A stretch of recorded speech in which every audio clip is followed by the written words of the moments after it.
कुख्यात भ्रष्टाचारीहरूको सरकार छ, दुनियाँलाई थाहा छ।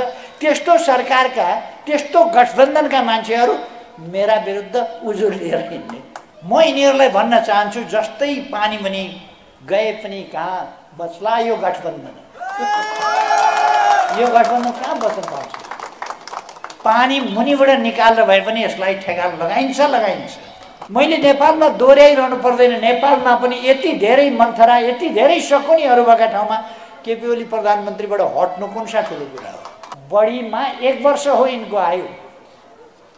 संसारभरिका ज्योतिषीलाई एकै ठाउँमा राखेर सोध्यो भने पनि त्यही भन्छन्, बढीमा 1 वर्ष हो यिनको आयु। अब यो कहिले माकुनेले सिन्दुर हालिदिएछ झुक्याएर स्वास्छ पारेर, कहिले प्रचण्डले स्वास्छ सिन्दुर हालिदिएछ, कहिले काङ्ग्रेसले उहिले सिन्दुर स्वास्छै हालिदिएछ। आजको जमानामा पनि त्यस्ता कुरामा भर परेर हुन्छ। जे पनि झुक्क्याएर गर्ने, संसदबाट नसकेपछि विश्वमा कहीँ नभएको अदालतमा गएर मुद्दा जितेर सरकार बनाएको कहीँ सुनेको छ? चुनाव किन गर्नु पर्यो? जनतामा किन जानु पर्यो? संसद किन चाहियो? सर्वोच्च अदालतबाट बाजा गाजा बज्दै एउटा जन्ती निस्कियो। के को जन्ती आयो? यो सर्वोच्च अदालतबाट बाजा बजाउँदै, यो त ठाउँ त त्यस्तो होइन भने अब सरकार लिएर आएछ, मुद्दा जितेर सरकार लिएर आयो। यो सरकारले काम गरिरहेको छ। सरकार जिउँदैछ, तर सरकार चटपटी पटाउँदैन, केही गर्दैन। अलिअलि चटपटायो भने त्यसले उपद्रव गर्छ केही न केही। एमसिसीमा 5 वर्ष अगाडि अहिले सरकारमा जो छन् तिनीहरूले नै सम्झौता गरे। त्यसलाई ठगी खाने भाँडोको रूपमा चुनावपछि एमालेको सरकार बन्यो।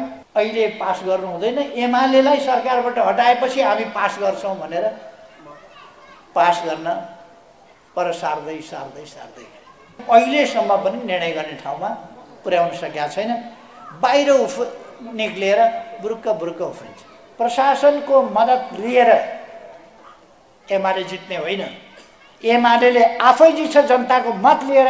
तर प्रशासनसँग के आग्रह गर्छ, के अपेक्षा गर्छ भने तपाईहरू निष्पक्ष रहनुहोस्। हामी सरकारमा हुँदा, प्रतिपक्षमा हुँदा यसले देश विदेशका सबै जनविरोधी, देश विरोधी शक्तिहरूलाई लिएर हाम्रा विरुद्ध कुप्रचार गरेको हैरान पार्थ्यो। अहिले उसलाई कुप्रचार गर्ने पनि फुर्सद छैन। आफ्नै आन्तरिक खिचलोमै रुमलिएको छ। एमालेलाई जित्नका लागि होइन, देशलाई जिताउनका लागि, जनतालाई जिताउनका लागि, विकासलाई अगाडि बढाउनका लागि, शान्ति सुव्यवस्था कायम गर्नका लागि, समृद्ध नेपाल बनाउनका लागि, जनतालाई सुखी बनाउनका लागि नेपालमा नेकपा एमालेको सरकार छ। जरा हल्लाउँदै ठिक भयो, हाँगा हल्लाउँदै ठिक भयो। 3.5 वर्ष बल्ल 3.5 वर्षमा ढाल्न सके। 1.5 वर्ष बाँकी रह्यो। 1.5 वर्षभित्र चुनाव आउनु पर्थ्यो। 6 महिना गइसक्यो। अब 1 वर्षभित्र चुनाव आउनै पर्छ।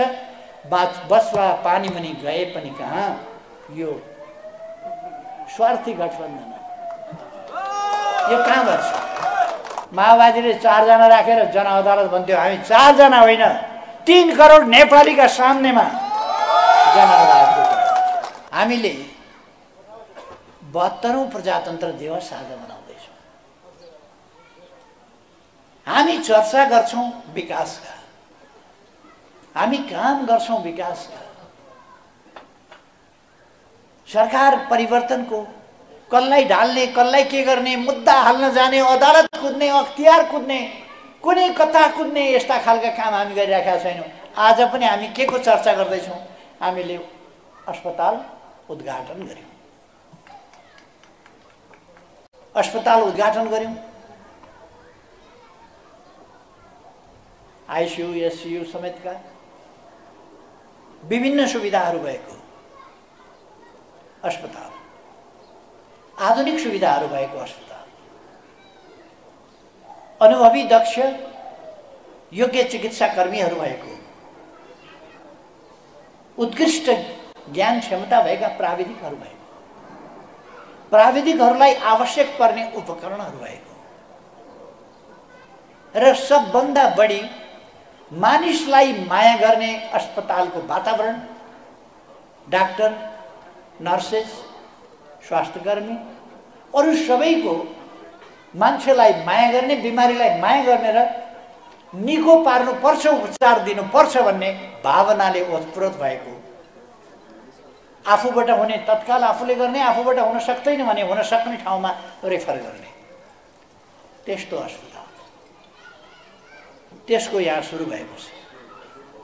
म भक्तपुरवासी सबै दाजुभाइ दिदीबहिनीहरूलाई बधाई भन्न चाहन्छु। तर यस अस्पतालले भक्तपुरको मात्रै सेवा गर्ने छैन। अस्पताल यस्तो चिज हो जहाँको अस्पतालले, जहाँको डाक्टरले जहाँ पनि सेवा गर्नुपर्ने हुनसक्छ। कमसेकम आसपासका ठाउँहरू त गर्छ नै। अर्को कुरा, जुन अस्पतालमा बिमारीले राम्रो व्यवहार पाउँछ, राम्रो उपचार पाउँछ, हो त्यही अस्पताल बिमारी जान चाहन्छ। जहाँ रफ व्यवहार छ त्यहाँ जान चाहँदैन। जहाँ सुमधुर व्यवहार छ, मानवीय व्यवहार छ, आत्मीय व्यवहार छ, त्यहाँ बिमारी जान चाहन्छ र त्यस्तो ठाउँमा उपचार गर्न चाहन्छ। त्यहाँको आत्मीय व्यवहारले, मानवीय व्यवहारले उसको आधा बिमारी निको भएको पुग्ने बित्तिकै महसुस हुन्छ। त्यो वातावरण यस हस्पिटलमा हुनेछ भन्ने मैले विश्वास गरेको छु। यस अस्पतालका समस्याहरू, यहाँ जमिनको कमी रहेको कुरा र जमिन प्राप्त गर्ने ठाउँ र सम्भावना रहेको, त्यस प्रक्रियालाई अगाडि बढाउनु पर्ने कुरा,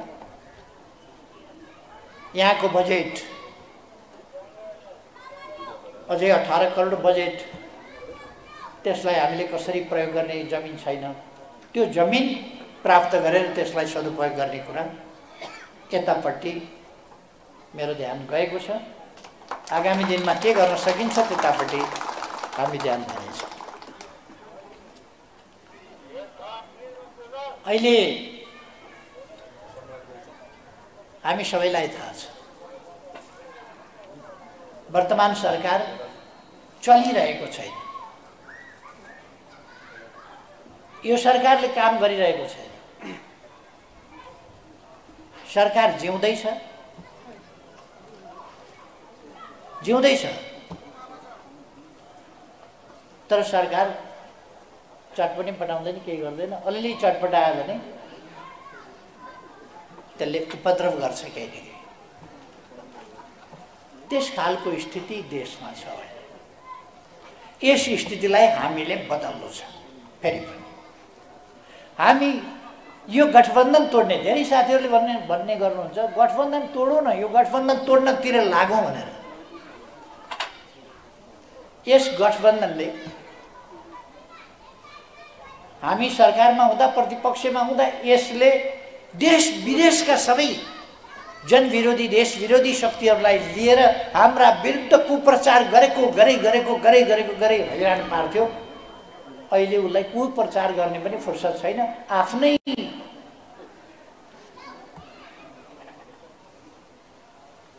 आफ्नै आन्तरिक खिचलोमै रोमलिएको छ। यो सरकारमा भएर लोकप्रिय भएको छ। सरकार सञ्चालन गर्ने पैसा छैन। सबैतिर बजेट कटौती गर्नु परेको छ, आयोजनाहरू कटौती गर्नु परेको छ, विकासका काम रोक्नु परेको छ, पुँजीगत खर्च भएको छैन, काम गरेका ठेकदारहरूले भुक्तानी पाउन सक्दैन, तरलताको अभाव छ। कुनै ठाउँमा नयाँ लगानी गरौँ भन्यो भने उद्यमी व्यवसायीले ब्याङ्कबाट ऋण पाउन सक्दैन। धितो राख्ने नराख्ने कुराको केही पनि अर्थ छैन, किन ब्याङ्कसँग पैसा छैन। अर्थात् देश चरम आर्थिक सङ्कटतर्फ जाँदैछ। यो डरलाग्दो स्थिति हो। अन्तर्राष्ट्रिय सम्बन्धको सन्दर्भमा हामीले हेऱ्यौँ भने 6 वर्ष अगाडि यिनीहरूले एमसिसीमा सम्झौता गरे अनि 5 वर्ष अगाडि एमसिसीमा 5 वर्ष अगाडि अहिले सरकारमा जो छन् तिनीहरूले नै सम्झौता गरे अनि त्यसलाई ठगी खाने भाँडोको रूपमा चुनावपछि एमालेको सरकार बन्यो। अहिले पास गर्नु हुँदैन, एमालेलाई सरकारबाट हटाएपछि हामी पास गर्छौँ भनेर पास गर्न पर सार्दै सार्दै सार्दै अब अहिले अन्तर्राष्ट्रिय सम्बन्ध, नेपालको विदेश सम्बन्ध, त्यसलाई तहसनस पारेका छन्। हामीले भनेका थियौँ संसदमा पेश गरिदिउँ, संसदले निर्णय गर्छ। संसदमा हामीले छानेर पठाएका जनप्रतिनिधिहरू छन्, जनप्रतिनिधिले निर्णय गर्छन्। कमसेकम निर्णय गर्ने ठाउँमा त पुर्याइदिउँ। त्यति बेला उनीहरूले पुर्याउन सकेनन्, अहिलेसम्म पनि निर्णय गर्ने ठाउँमा पुर्याउन सकेका छैन। बाहिर निक्लिएर बुरुक्क बुरुक्क उफ्रिन्छ। संसदमा नपुर्याउने, बाहिर बुरुक्क बुरुक्क उफ्रिने, निर्णय नगर्ने अनि अरूलाई अब्जस गर्नु। अन्तर्राष्ट्रिय सम्बन्धको स्थिति के छ? ठुला ठुला शक्ति राष्ट्रहरू नेपालको सन्दर्भमा नेपाल खेल मैदान हुने गरी भनाभनमा उत्रिन थालिसके। यहाँ ठुला राष्ट्रहरूको मसल लडाउने ठाउँ हुन थाल्यो। यो कुराबाट अहिलेको सरकार सजग देखिँदैन। अन्तर्राष्ट्रिय सम्बन्ध, अन्तर्राष्ट्रिय सहयोगको स्थिति, अन्तर्राष्ट्रिय साझेदारी, यी सबै कुरा खतरामा पर्दै गएका छन् र एउटा अप्ठ्यारो र असहज स्थितिमा हामी पुगेका छौँ।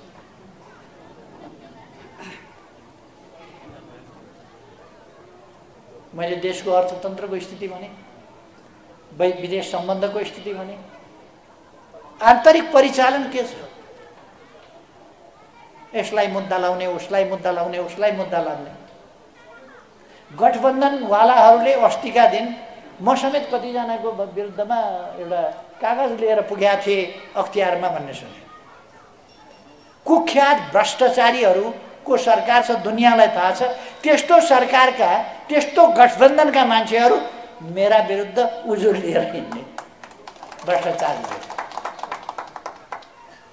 जसले आफ्नै घर सङ्घ संस्थालाई दान गरेर भाडा मात्रै तिर्नु पर्दैन, बाँचिन्जेल बस्न पाएको छ। त्यो शर्तमा सङ्घ संस्थालाई दान गरेको छ, उसले भ्रष्टाचार गर्यो। घर बनाउन भ्रष्टाचार गर्यो भने भएको घर दान गरिदिएको छ। अनि के का लागि भ्रष्टाचार गर्छ? अर्को, मलाई मूर्खहरू भ्रष्टाचार गर्छ। वास्तवमा भ्रष्टाचारीहरू भनेका मूर्खहरू।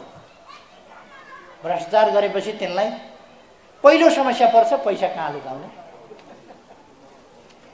कसैले थाहा पायो भने के हुने, लुकाउन कसैलाई दियो त्यसैले खाइदियो भने के हुने। अनि तिनलाई निन्द्रा लाग्न छोड्छ, भात रुच्न छोड्छ, तनाव हुन छोड्छ। तिनका अनुहारमा हँसिलो उज्यालोपन हुनै सक्दैन।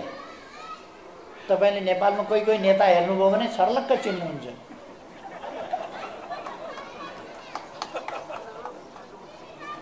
तिनको अनुहारमा प्रसन्नता हुँदैन।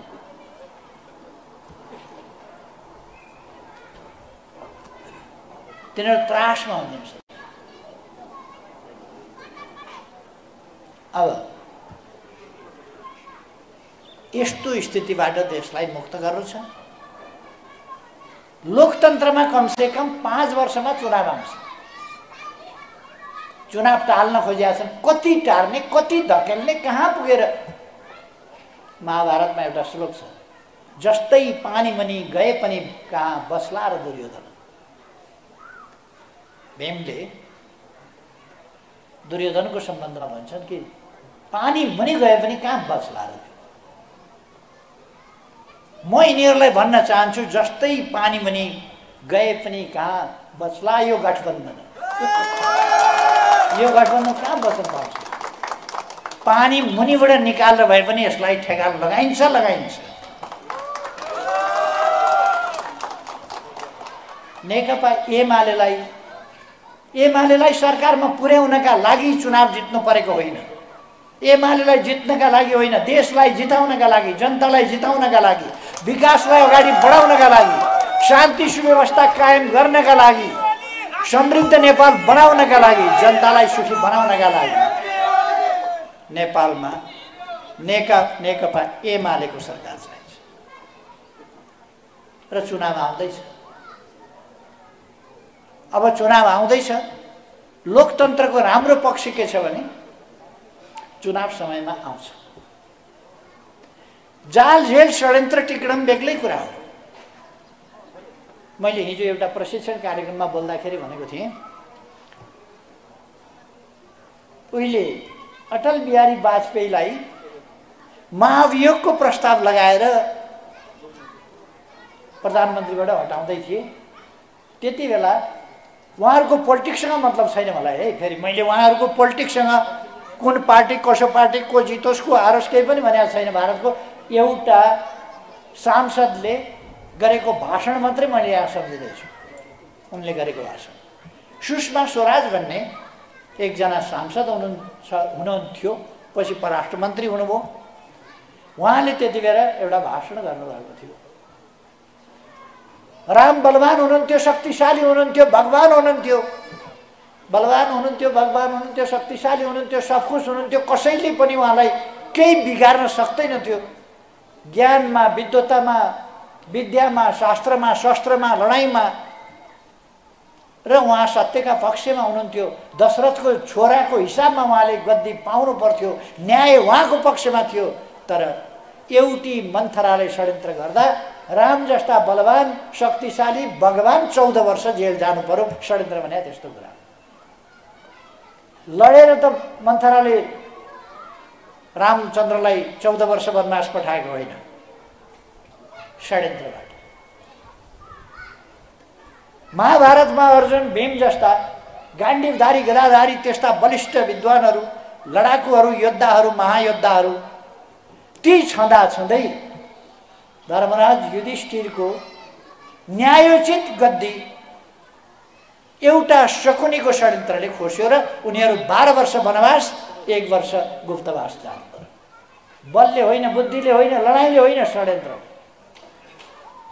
अनि सुषमा स्वराजले भन्नुहुन्छ, एउटी मन्थराले षड्यन्त्र गर्दा, टिक्रम गर्दा, जाल झेल गर्दा भगवान राम 14 वर्ष जेल जानु के अरे वनवास जान पर्यो भने यहाँ त यत्रुविघ्न मन्थरा, यत्रुविघ्न कैकेयीहरू भएका ठाउँमा के अरे शकुनीहरू भएका ठाउँमा यत्रुविघ्न लागेर यस हटाउनु त के थियो। मैले नेपालमा दोहोऱ्याइरहनु पर्दैन। नेपालमा पनि यति धेरै मन्थरा, यति धेरै शकुनीहरू भएका ठाउँमा केपी ओली प्रधानमन्त्रीबाट हट्नु कुन सा ठुलो कुरा हो। तर फेरि चुनाव आउँछ। यहाँ 14 वर्ष पर्खिनु पर्दैन, बढीमा 5 वर्षको कुरा हो। 3.5 वर्ष चलाइसकेर 3.5 वर्ष यिनीहरूले हल्लाउँदा हल्लाउँदै ठिक भयो, जरा हल्लाउँदा हल्लाउँदै ठिक भयो, हाँगा हल्लाउँदा हल्लाउँदै ठिक भयो। 3.5 वर्ष बल्ल 3.5 वर्षमा ढाल्न सके। 1.5 वर्ष बाँकी रह्यो। 1.5 वर्षभित्र चुनाव आउनु पर्थ्यो। 6 महिना गइसक्यो। अब 1 वर्षभित्र चुनाव आउनै पर्छ। बसवा पानी मुनि गए पनि कहाँ यो स्वार्थी गठबन्धन यो कहाँ बच्छ? बच्न सक्दैन। त्यसैले अब त बढीमा 1 वर्ष हो यिनको आयु।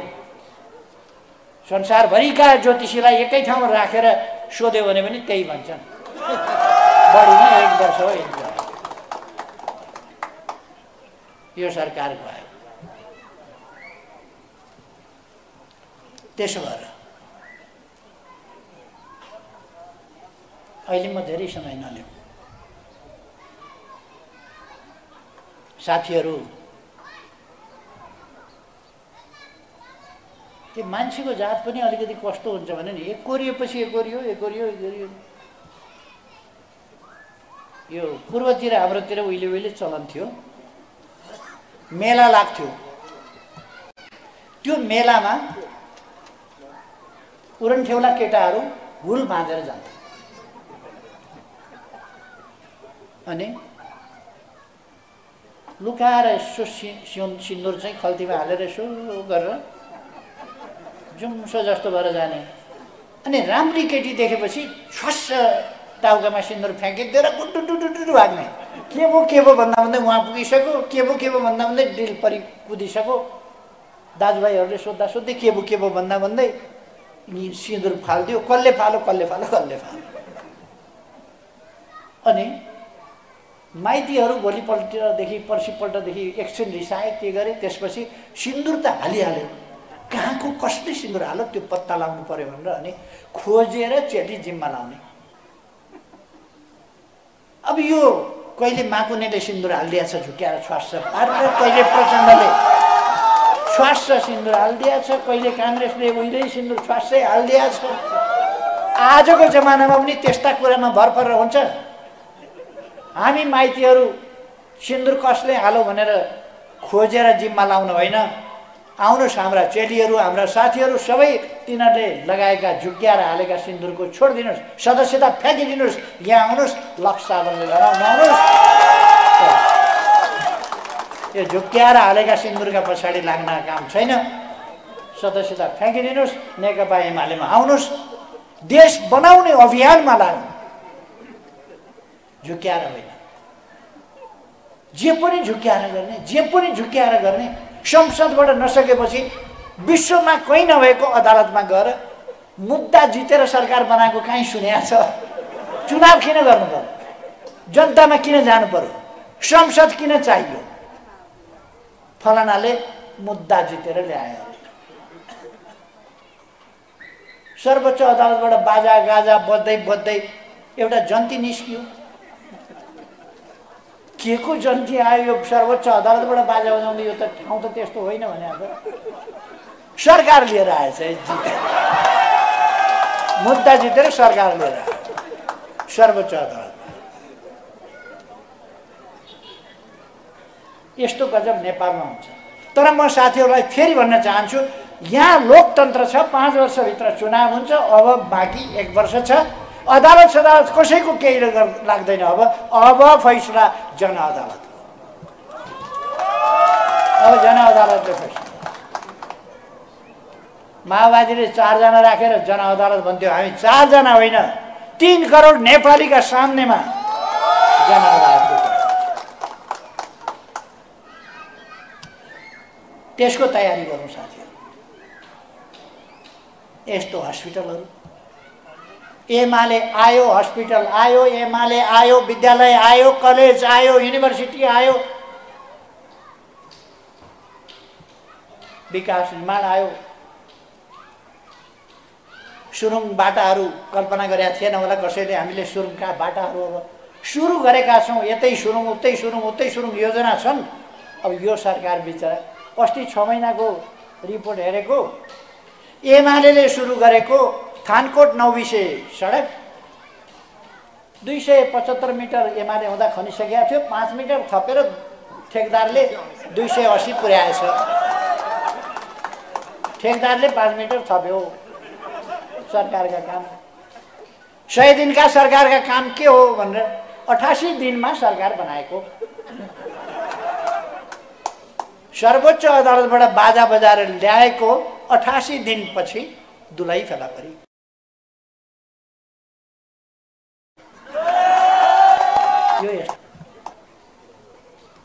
त्यसो भएर म आग्रह गर्न चाहन्छु, अब हामी देश बनाउने सरकारको तयारी गरौँ, यसमा जुटौँ। अरूतिर अल्मलिएका साथीहरूलाई नअल्मलिन एमालेमा आउन म आग्रह गर्न चाहन्छु। शिक्षक कर्मचारीहरू निष्पक्ष ढङ्गले काम गर्नुहोस्। अवश्य तपाईँहरूलाई एमाले मनपर्छ, एमालेको माया लाग्छ, के गर्नुहुन्छ भन्नुभयो।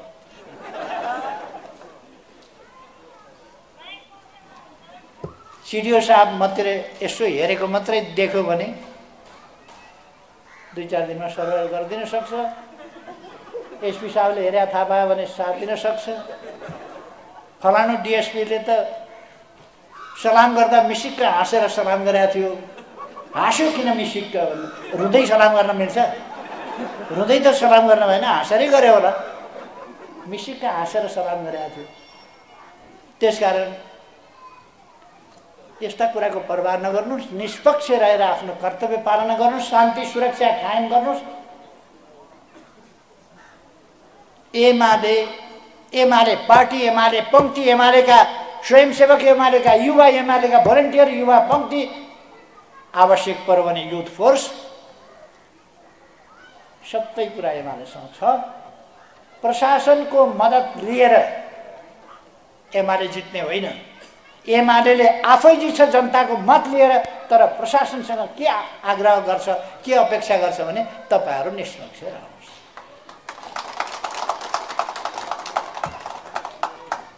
अब मैले धेरै समय नलिउँ, म साथीहरु सबैलाई धेरै धेरै धन्यवाद भन्न चाहन्छु। यो सूर्य विनायक नगरपालिकामा स्थापना भएको छ हस्पिटल, अत्यन्तै राम्रै चलोस् र यसले जनतालाई अत्यन्तै उच्च स्तरीय सेवा दिन सकोस्। जनतालाई सेवा दिएर जनताको आशीर्वाद प्राप्त गर्न सकोस्। जनताको आशीर्वाद भन्दा माथिको कुरा केही छैन, त्यो भन्दा माथिको कुरा केही छैन। त्यो हामी नै त्यसको प्रमाण छ। जनताको आशीर्वाद बाहेक हामीसँग केही पनि छैन, तर जनताको आशीर्वादले पुगेको छ। सुन्छु अरूको चुनावमा कति करोड खर्च हुन्छ अरे, के करोड खर्च हुन्छ अरे। म बिहान घरबाट खाना खाएर निस्किन्छु, अथवा खाना नखाइकन निस्कियो भने गाउँमा भोज भतेर जस्तो गरेर दिदीबहिनीहरूले, दाजुभाइहरूले खाना बनाएको हुन्छ, त्यहाँ नाचगान चल्या हुन्छ, खाना खाएको हुन्छ, ती खाना खाइन्छ, फेरि बेलुका फेरि कार्यक्रमहरू गरेर घर फर्किन्छ। हामी मतदाता किन्दैनौँ, केही किन्दैनौँ, अनावश्यक खर्च गर्दैनौँ। जित्या पहिलोपल्ट चुनावमा मलाई पार्टीले 200 रुपियाँ दिएको थियो बसको टिकट काट्नु भनेर जानुलाई।